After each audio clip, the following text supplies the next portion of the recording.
Last time we ended on this problem.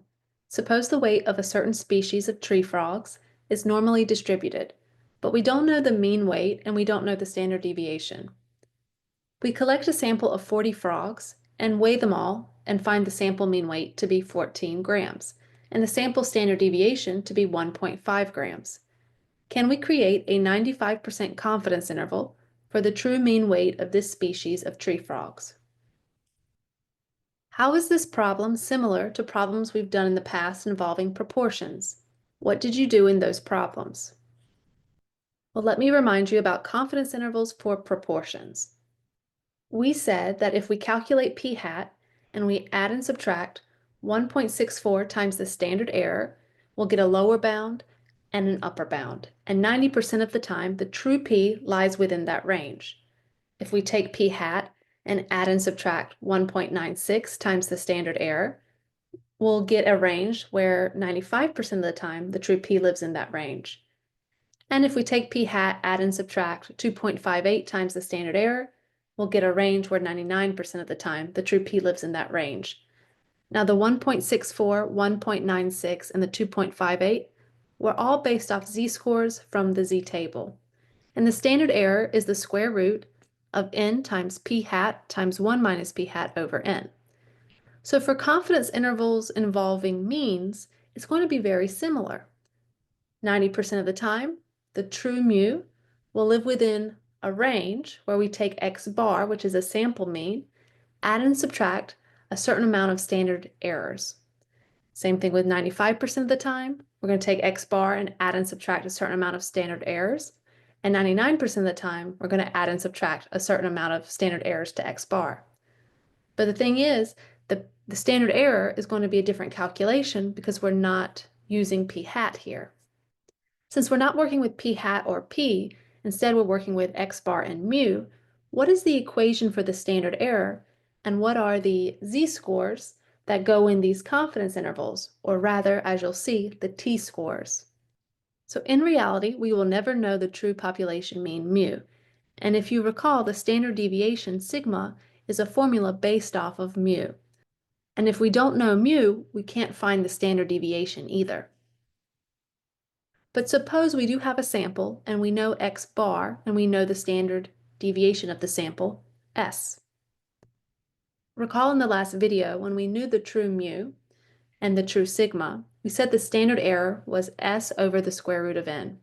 But we don't have the true sigma, so we're going to use the next best thing, which is s, the sample standard deviation, and we're going to divide by the square root of n.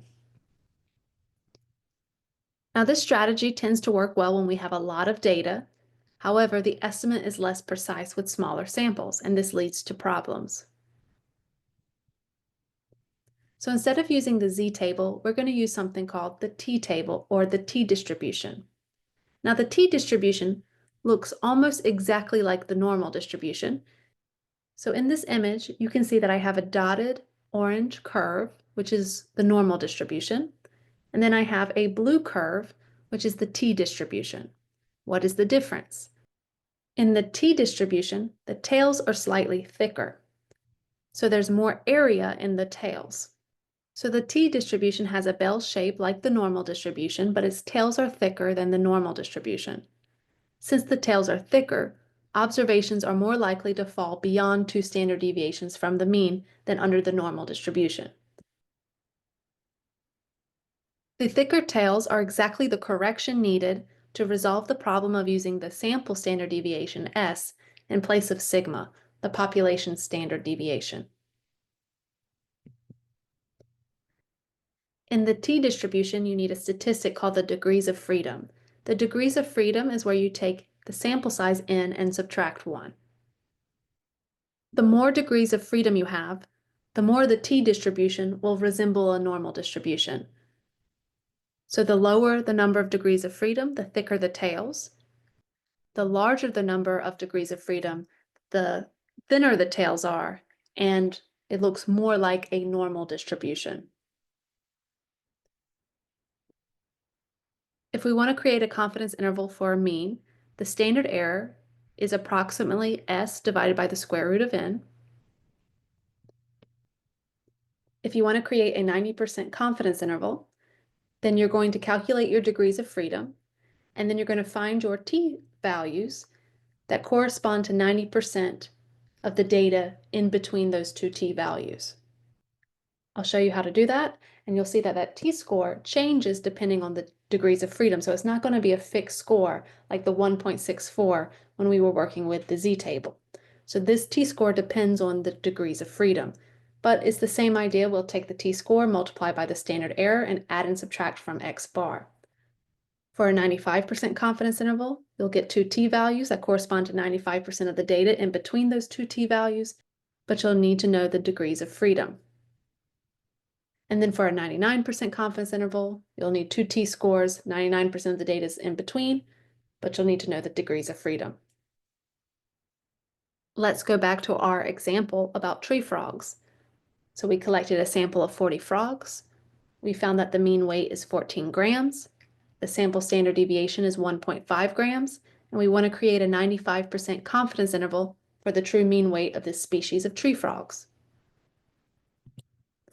So x bar is 14, and the standard error is going to be 1.5 divided by the square root of 40.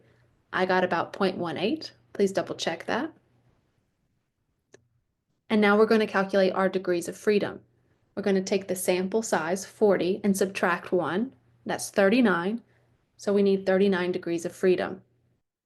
Now I'm going to show you how to get the t-value.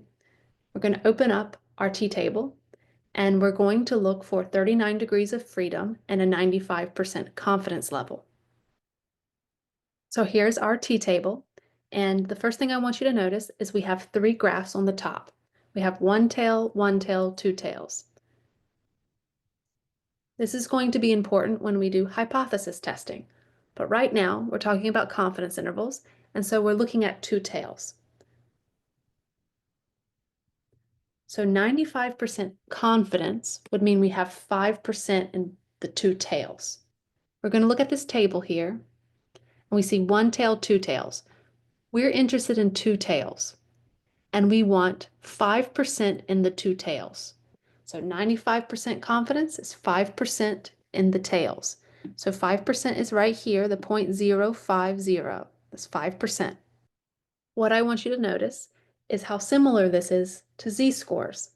What I'm going to do is I'm going to go all the way down. I'm going to keep my cursor on this third column, and I'm going to scroll all the way down to infinitely many degrees of freedom, a very large sample, because when the degrees of freedom is large, it resembles the normal distribution, which means the z-score is 1.96.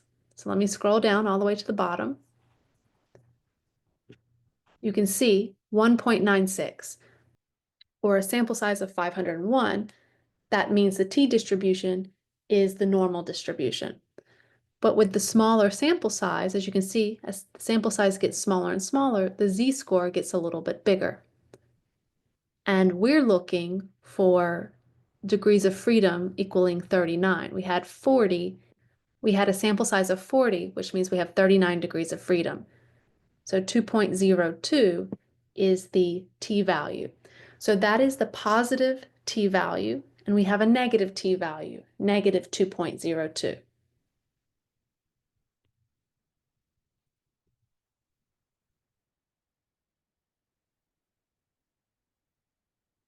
So from the t-table, we get 2.02. Now we're going to take x bar, and we're going to add and subtract 2.02 times the standard error.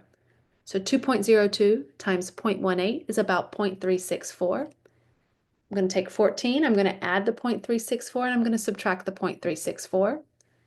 And I get 13.64 and 14.36. My lower bound is 13.64. My upper bound is 14.36. So we are 95% confident that the true mean weight of this species of tree frogs is somewhere between 13.64 grams and 14.36 grams. Let's try another problem. An automotive engineer wants to estimate the cost of repairing a car that experiences a 25 miles per hour head-on collision. He crashes 32 cars, and the average repair is $11,000. The standard deviation of the 32 car sample is $2,500. Provide a 90% confidence interval for the true mean cost of the repair. So X bar, because this is a sample of 32 cars, X bar is 11,000. The standard error is S over the square root of N. It's 2,500 divided by square root of 32, and I got about 441.94. The degrees of freedom is 32 minus 1, which is 31. And now we're going to find the t-value. I got 1.7. Let's see if we can get 1.7 together looking at the t-table.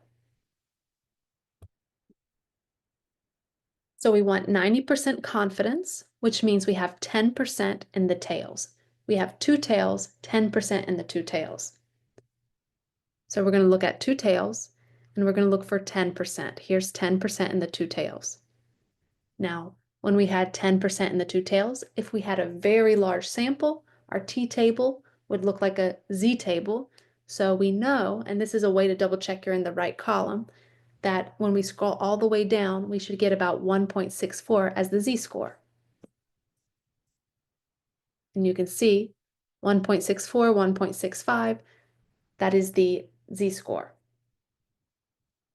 Now in our sample, we had 31 degrees of freedom, so I'm going to look for 31. Here's 31. So my t-value is 1.7. So the t-value for 31 degrees of freedom and 90% confidence is 1.7. So we're going to take 1.7 and multiply by the standard error, and I got about 751.3. So for my lower bound, I got $10,248.70, and my upper bound was $11,751.3. So we are 90% confident that the true mean cost of repairing a car that experiences a 25 miles per hour head-on collision is somewhere between $10,248.70 and $11,751.30. Now let's try a hypothesis test. The board of a major credit card company requires the mean wait time for customers for service calls to be 3 minutes. An assignment manager tracks the wait time of 45 randomly selected calls. The mean wait time was calculated to be 3.5 minutes. Assume the sample standard deviation is 1.45 minutes. Is there sufficient evidence to say that the mean wait time is different than 3 minutes with a 95% level of confidence? Let's write out the hypotheses. The null hypothesis is mu is equal to 3 minutes. The alternative hypothesis is mu is not equal to 3 minutes.